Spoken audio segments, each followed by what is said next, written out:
First of all, thank you so much for being here. It is an honor and a privilege. And I have a lot of questions for you. But first, I'm going to ask some questions of them. First of all, do we have anyone in the audience who has worked for a Danny Meyer restaurant? Thank you. Okay, how about who's eaten at a Danny Meyer restaurant? And how about who would like to be like Danny Meyer when they grow up?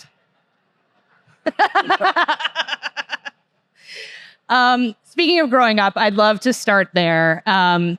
You grew up in St. Louis. Your parents owned a travel agency that took you to Europe and gave you exposure to food. Can you talk about your childhood experiences with food and how that shaped you? I wish you had brought a couch up here so that I could go through all that stuff. I did grow up with a very special, shall we say, relationship with food. There was a time when I was taken to the Husky department in the boys' clothing store because I was kind of on the huskier side.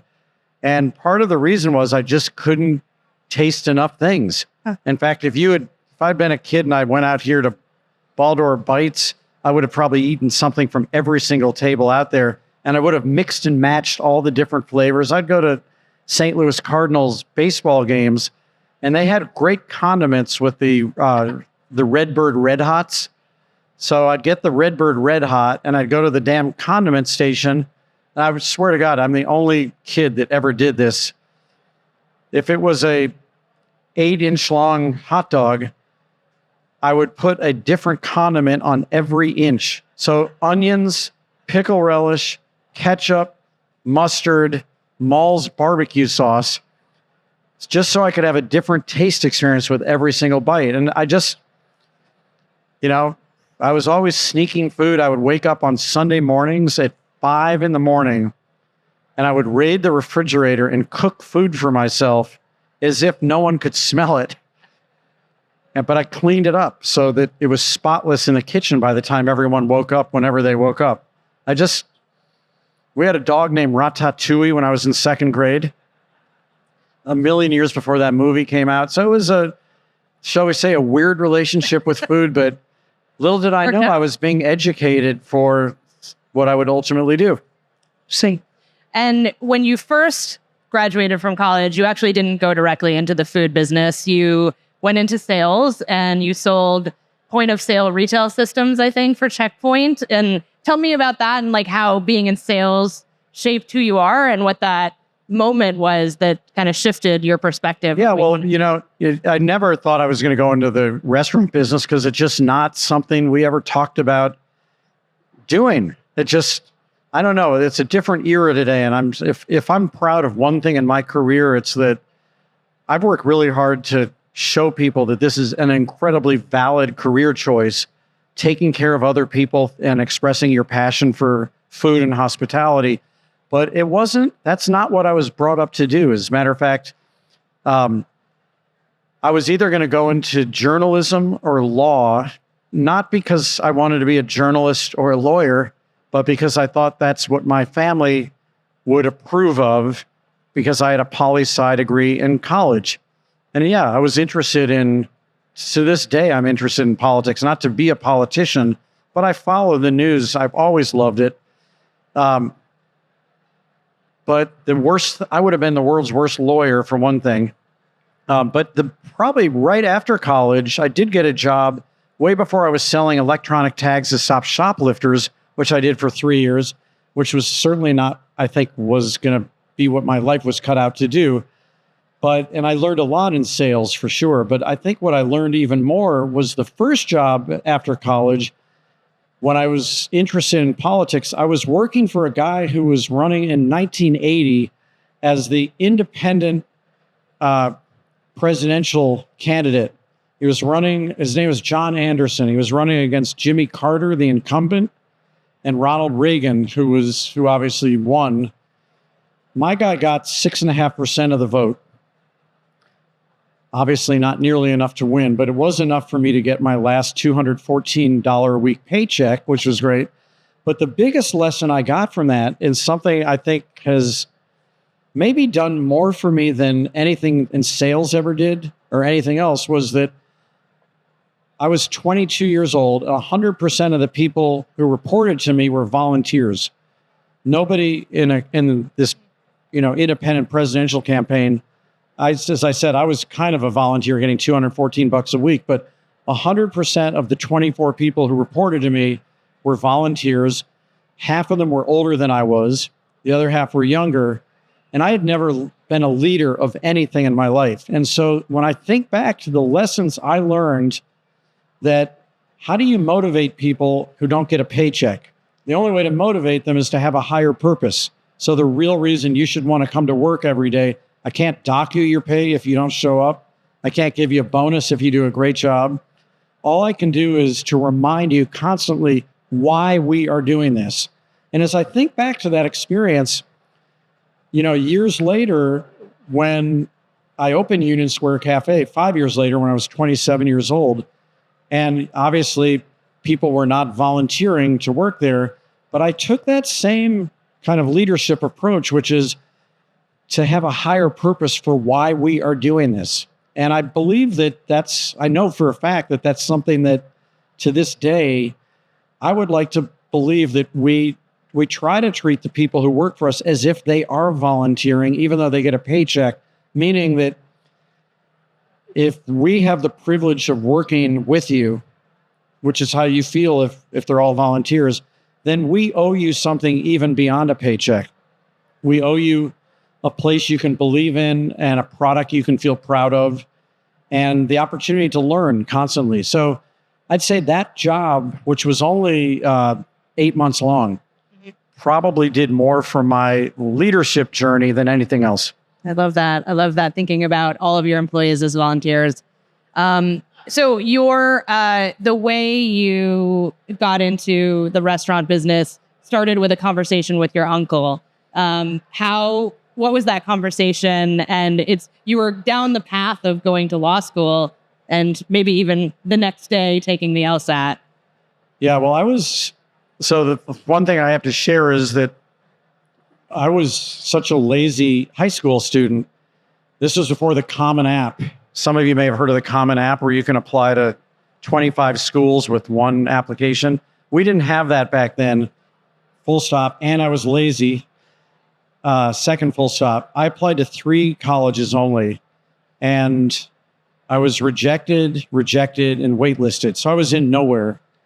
And I was really mad at myself. It was no one's fault except my own. I obviously got into the school that took me off the wait list, which was Trinity College. I wrote a letter, the best letter of my life, and I said, this was always my first choice. And they believed me, and they took me. But I was not going to make that mistake again. And so when I said this time I need to do something with my poli-sci degree, and I don't want to be catching shoplifters for the rest of my life. So I took the Kaplan course, the LSAT preparatory course. Back then it was called Stanley Kaplan.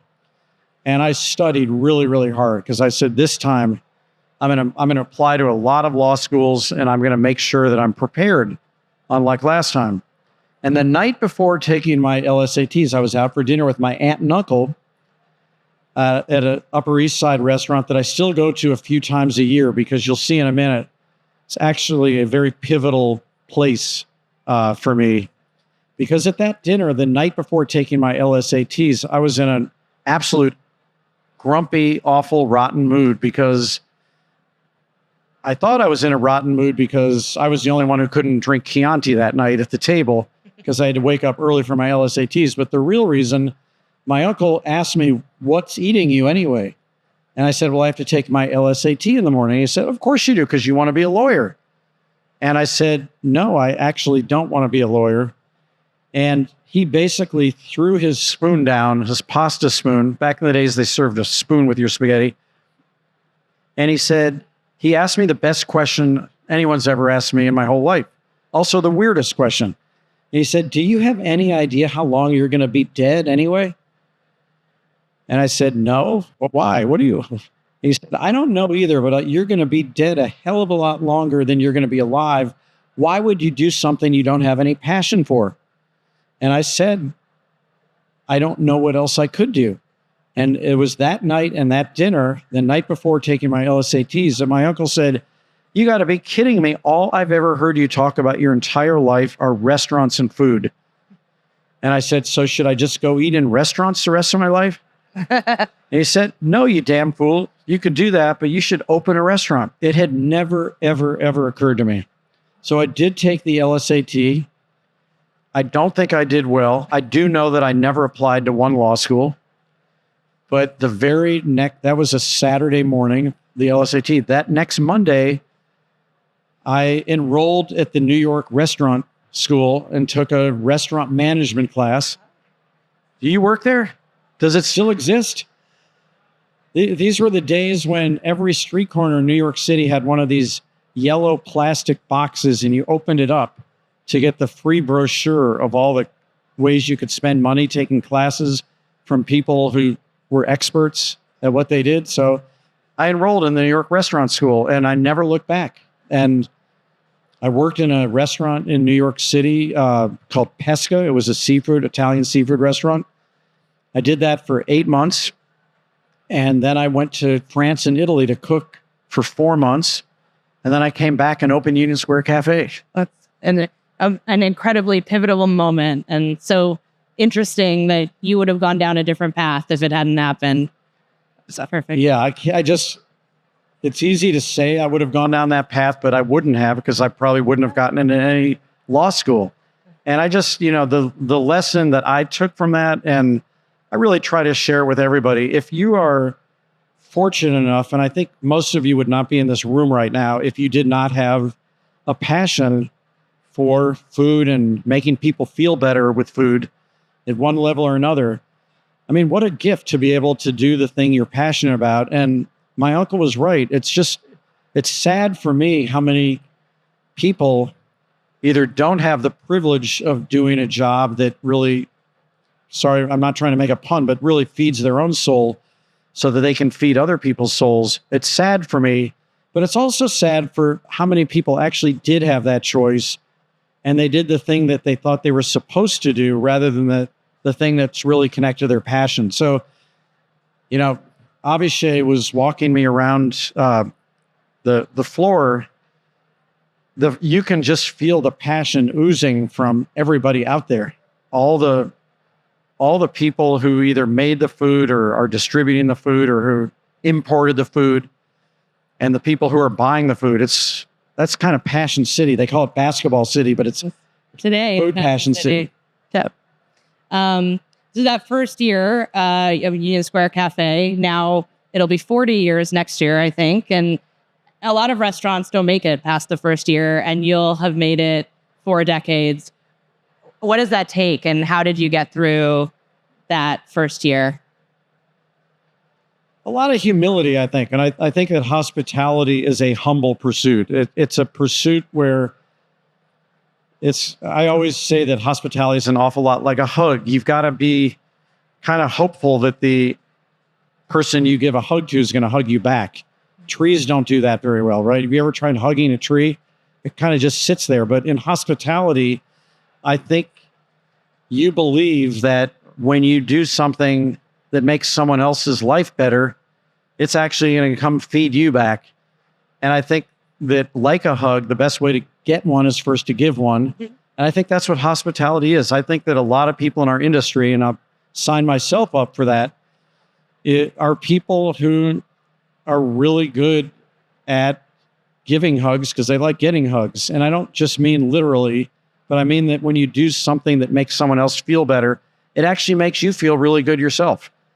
And when you can find people who are, psychologically or emotionally wired that way, and then teach them to be really good cooks or teach them to be really good sommeliers or whatever the specific thing is, it's a pretty magical thing to have a whole team, hopefully, that come from very different backgrounds. They have very different life experiences, but what they all have in common is, I call it a heart set. I like people with different mindset, but I also like working with people with a similar heart set, where they're coming at it from a similar emotional place, but bringing fresh fresh opportunities and ways to make other people feel better. And so you asked a specific question, which I did not do a good job of answering, which is, what was that first year like? The first year was, I didn't know what I was doing. That's for sure. I will never forget, I couldn't afford a whole new refrigerator line.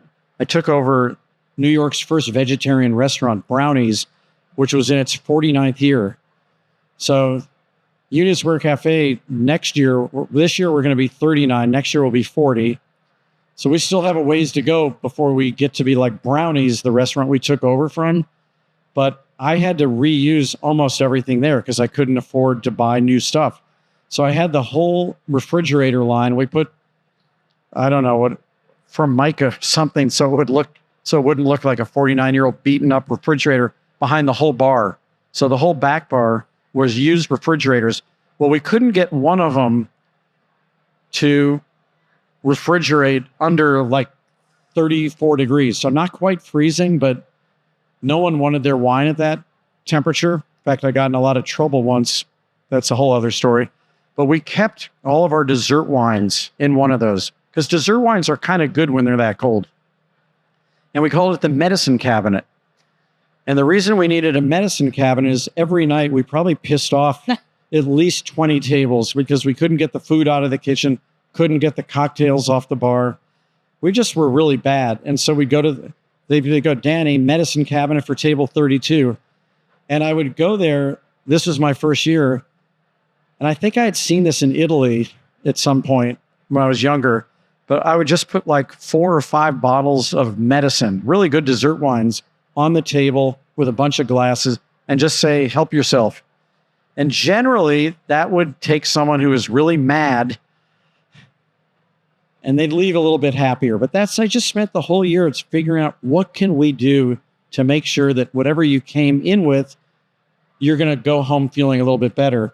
And we would often make it tough on ourselves by making them, they came in perfectly happy, but we would do stuff to make them not happy, in the intervening time. So we were learning like crazy, but we also learned that really important lesson that that great food can never overcome bad hospitality, but really warm hospitality can often overcome all the technical, as long as you made an honest mistake. You can usually overcome it if you just let people know that you're on their side. Along those lines, you talk about in the book that really every person comes into a restaurant wanting to be nurtured, and everyone is wearing a sign around their neck that says, make me feel important. And like, it's such a great life lesson for anything, not just restaurants, but how did that play out in the restaurant? Well, I first learned that one of our servers, she was at Union Square Cafe forever. She's now at Gramercy Tavern. Her name is Mama. So if you ever want a great server, ask for Mama at Gramercy Tavern. And she had worked before Union Square Cafe for Mary Kay Cosmetics. And she's the one who taught me this thing, Mary Kay Cosmetics. I don't use it myself, but apparently a very successful company. And Mary Kay herself had this notion that everyone in the world is walking around with an invisible sign that says, make me feel important. And the really successful salespeople at Mary Kay Cosmetics, she would say, are the people who can read the sign and they can see how big the font is that says, make me feel important. And they can see how brightly it's flashing and all this kind of stuff. And I said, you know what? I think that's probably right. And I'm going to add something to that, which is that if the title is Make Me Feel Important, the subtitle, the really successful people in the hospitality business can actually read the subtitle, which always starts with the word by. So make me feel important by letting me tell you everything I know about wine. Make me feel important by teaching me everything you know about wine. Make me feel important by leaving me the hell alone for the next 2 hours. But if you can really read what someone's sign says, no matter whether you're in a retail store or a restaurant or just in general in life, it's a really good skill to have. And I find that the people who who really achieve the most in hospitality are great at reading signs. And you've kind of said that that's not a learnable skill, but something you, like when you're hiring, you're looking for people who have the 51 percenters that have more EQ than technical skill. Like, do you feel like you can teach someone to have that empathy and to read the signals? Well, so you're asking me about 5 questions in one with that. So I'll do the best I can to unwind it. We do have an expression. We don't use EQ. Someone else already came up with that, but HQ, hospitality quotient. And we definitely want to hire people and attract people who have a high HQ, which is somebody who is happier themselves when they deliver good feelings to other people. That's pretty cool. That would be like, imagine if you were a car where the more you drove, the more you filled yourself up with gas. So someone who is actually happier themselves when they make someone else feel better, that's a pretty good, that has nothing to do with what kind of a cook you are, et cetera. And so the 6 emotional skills we always look for that generally add up to someone who's got a high HQ. And I agree with you. They're not necessarily teachable.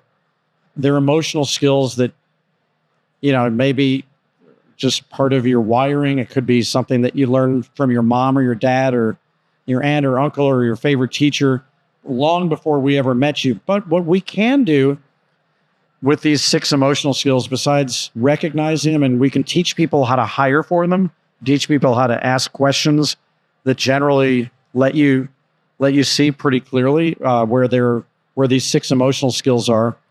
But what we can also do is celebrate them when we see them. And we name them and we can celebrate them. And a lot of people, when they're in their last job, they may have gotten a bonus for very, very measurable things. Food cost percentage, beverage cost percentage. How did you do with occupancy costs? There's a lot of things that are very measurable in our industry.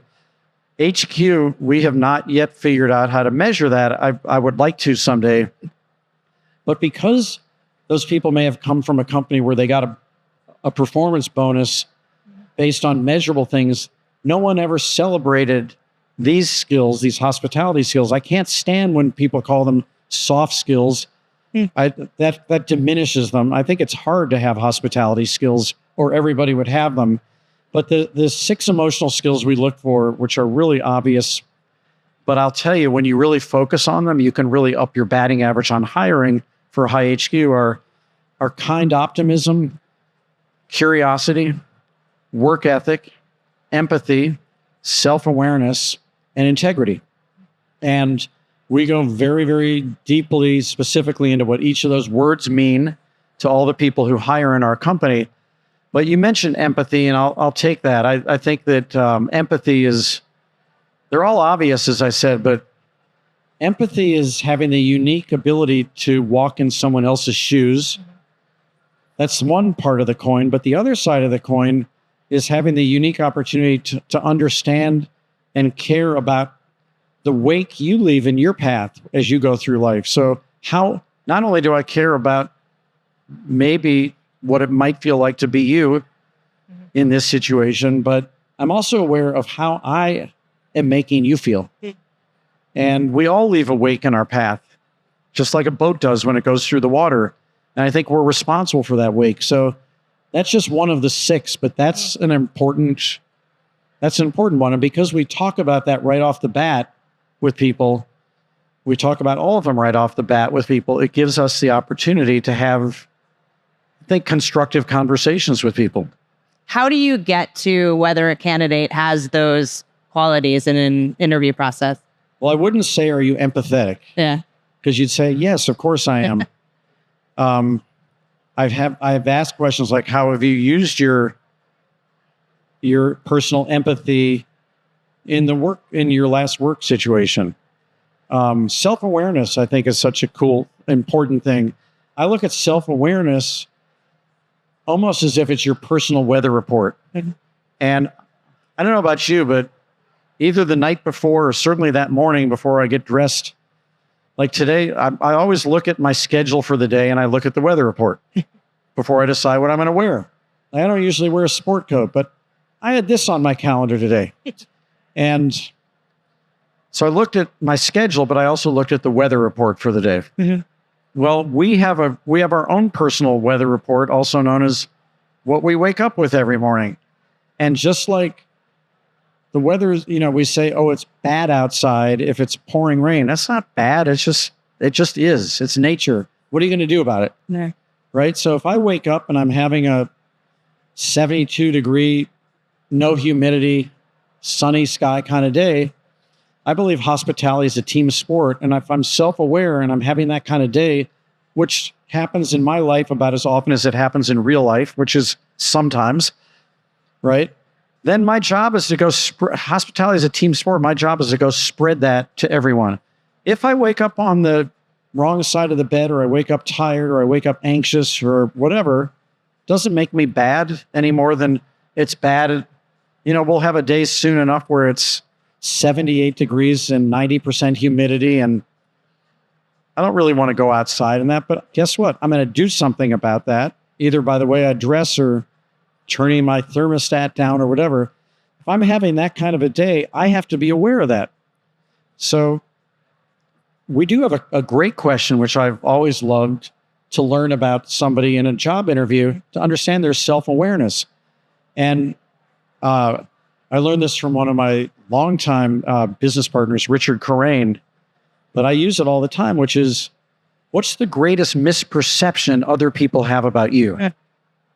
Now, you cannot answer that question if you don't, number one, know what you think it should be, but number two, what you think you're putting out there that's making other people misperceive who you actually are, or what you really want to be putting out there.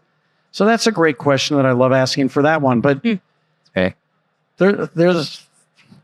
we give classes called Hospitality Quotient. I'm going to put it out there right now. As a matter of fact, you can take our new online learning platform, HQ Plus, for only, I don't even know what we charge, but we do all the teaching of all this stuff, and because we want to share it. It's like, why does a chef write a cookbook? They want to share their recipes. That's great to take what you've learned and share with other people in the industry. Thank you.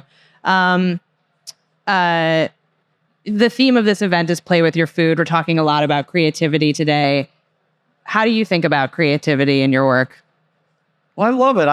One of the fun things about being in this business is if you're an entrepreneur and you get to paint your own picture from scratch, and you could be you don't have to open your own business to be an entrepreneur.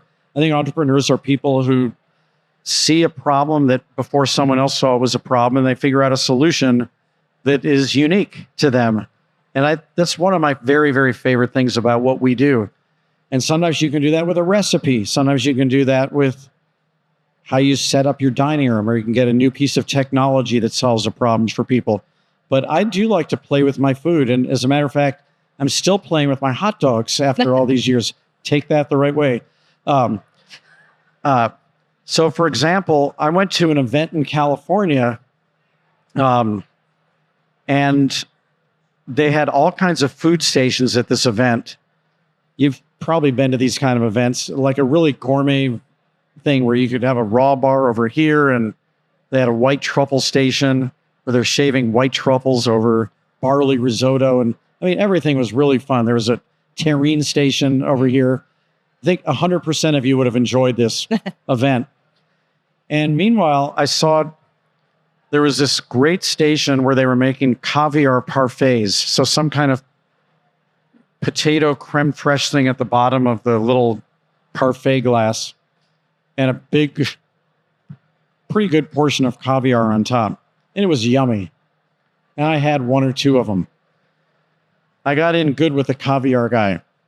Well, about 2 minutes later, I'm walking around and I see one of these hot dog rollers, like you've seen a million of, and they had miniature homemade Wagyu beef hot dogs with 4 kinds of sauerkraut and 4 kinds of mustard. And of course, the little kid in me wakes up and I said, this is a grown-up version of that thing I used to do at the ball games all those years ago. But then I went, wait a minute. You don't even like sauerkraut that much. And I got one of the hot dogs and I walked it back to the caviar guy and I said, would you put some of that caviar on top of my hot dog. And he looks around to see if he's going to get in trouble. And he did it for me. And I'm like melting. It's like, it made total sense to me. Why wouldn't it? It's more acid and salt, just like sauerkraut, only a million times better. Texture, the whole thing. And this one person standing next to me looked at me like I was from Mars. Like, why would you do that? And I said, I don't know. You may want to try one, though. The next thing I see, there's a line of 15 people to do this. And the next thing I did when I got back to New York was to go through and say, which of our restaurants does this belong at? Because we've got to do this. And it's now been on the barroom menu at the Modern for a good year. And they just fly. It's like, that's awesome. It's really, really good. I'll have to try that. We'll have to see if we have a hot dog vendor out there.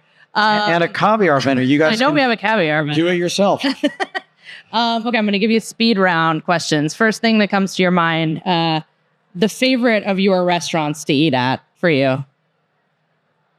The one giving me the least amount of trouble that week. There's always one.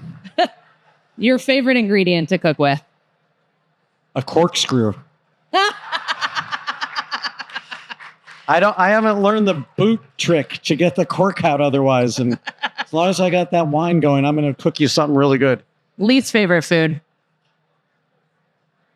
All right. There's going to be 20 of you who are going to just not believe this. Hazelnuts and blue cheese. Oh. See? Tastes. That's my favorite. How can he not like hazelnuts? I don't know, but I bet you have things I know that I love that you don't like. Go-to meal to cook yourself? Pasta. Any kind of pasta. I make a good cacio e pepe. Anyone can do that. Okay. But actually, coming over. Not everyone can do that. Favorite city or country to visit? Rome, Italy. Have to go there twice a year. Favorite chef to work with? Boy. I mean, I've had the privilege of working with some really, really, really good chefs through the years. In fact, there's only one chef I've ever worked with for over 20 years, though, and that's Michael Romano. And I won't say he's my favorite, but he is like a brother. We wrote cookbooks together. He was at Union Square Cafe when it was my one and only restaurant. And so I think the depth of that relationship is really strong. Cool. So you stepped down from Union Square Hospitality Group from your position as CEO. Not true. Oh, go on. Oh, you remain chairman. What made you make that decision? No, I'm sorry to interrupt you, but I had a lot of people. So I made myself executive chairman, which means I stepped up. Okay. I didn't step down. I didn't step away. I didn't step aside. What I wanted to do was to make Chip Wade, who's a much, much better operator than I am, make him the CEO of the company, to give me the opportunity to actually have the optionality to spend my days doing stuff that I'm better at and less of my time doing stuff I'm less better at. So I get to play with my food all the time. What does that mean for you? It means I get to spend more time with our chefs. I get to spend more time with the team at Daily Provisions, Claudia Fleming and Zach Hoff. So I think we have something really special. We only have 5, but I think at Daily Provisions, I know Daily we're going to open one on the Upper East Side later this year, then one in Jersey City later in the year. So I'm having a lot of fun with that. And I also get to work with a lot of founders of businesses. We have a fund called Enlightened Hospitality Investments, which I started with my college roommate, Mark Levitt, and we've been doing this now for about 8 years. And we've made close to 30 investments, almost all of them working with founders when they've got about, if it's a restaurant company, generally at the point that they've got about 8 to 15 restaurants or stores or units, whatever they call them. We've invested in a number of tech businesses as well. And what I love about that is that, if there's one fun thing about having been doing this for a lot of years, Gramercy Tavern is going to celebrate its 30th birthday this year. The Modern is in its 20th year. Shake Shack's going to be 20 years old this summer. So the one really fun thing about having done this for a long time is that you've made a lot more mistakes than a younger person who's coming up. And it's really a great experience to be on speed dial with these founders and have an opportunity just to share, yeah, when I made that mistake 25 years ago, here's what I learned from it.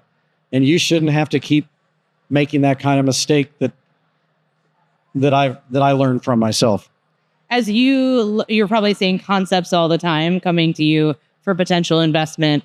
What trends are you seeing out there? What do you feel like is going to stick for the next 5 years?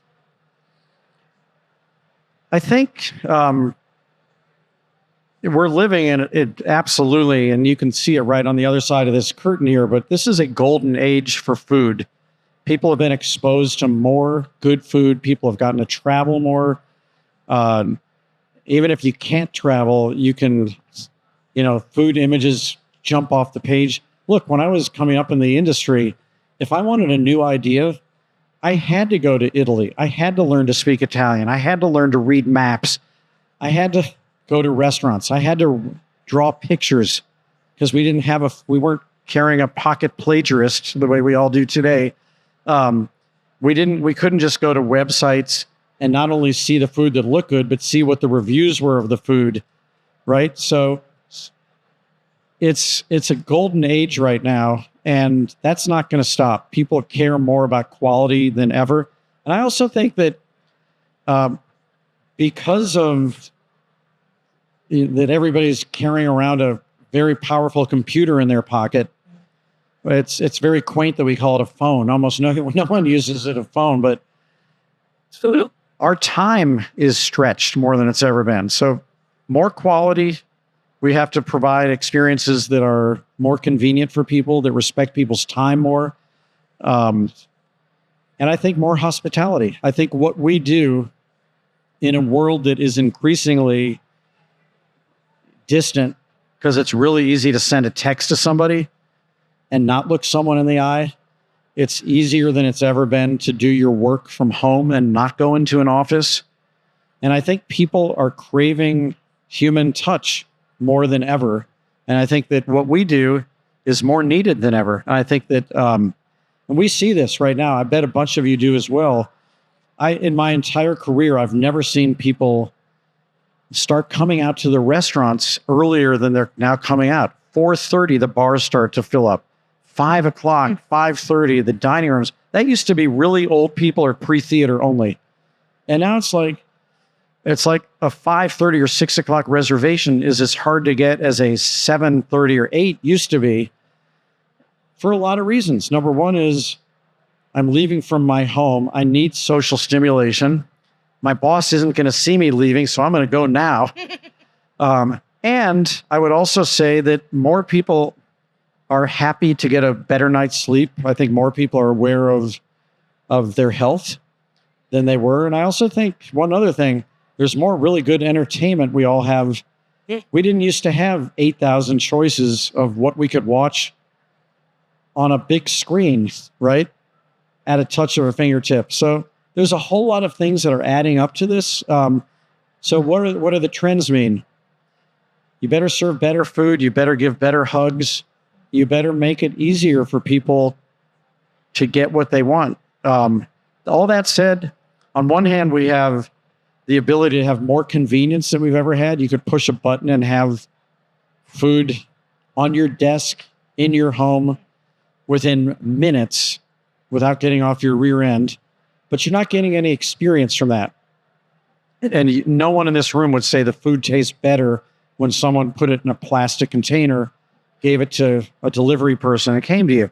On the other hand, you have experience that people really, really want. And I think the restaurants that are doing the best are the ones that can kind of do both of those things. Like, how can I make it more convenient to have a real human experience? That's an exciting thing. I love that. Continuing to maintain that connection, no matter how much we have the technology. We are approaching time. We could spend hours asking you questions, but I do want to finish with something to circle back to what we started with. a lot of people would like to have a career like yours. What advice do you have for the chefs and retailers in this room? It's not all it's cracked up to be, ladies and gentlemen. Look,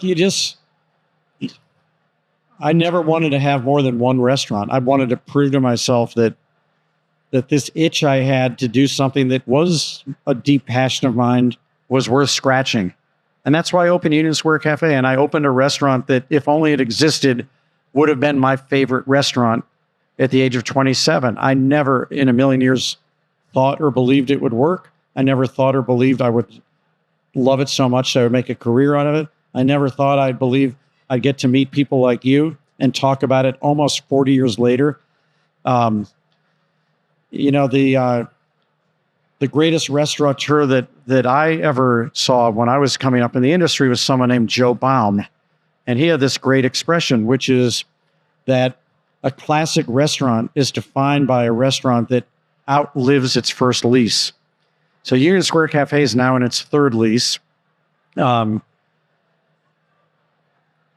It's a pretty cool thing when you can do that. And if I had any one advice, it's just make sure when you look yourself in the mirror and you go to work each morning that you are still passionate about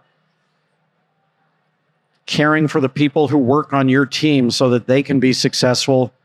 And that has been the reason that we've added more restaurants through the years. It was never because I felt like I needed more restaurants. Yes, so I'll leave you with this thing. This longtime partner who I mentioned earlier, RC, I think aptly describes me as someone who's got a very rare case of ADD and OCD. I can't keep track of all the things I'm obsessing about. That's what he says about me. But I love this business at least as much as I've ever loved it. And I love getting to work with great people who also love it. And that's what I would say. If you can make that feel even better year after year after year, you hit the jackpot. Thank you. Thank you for sharing your hospitality with us today. So good. That's great.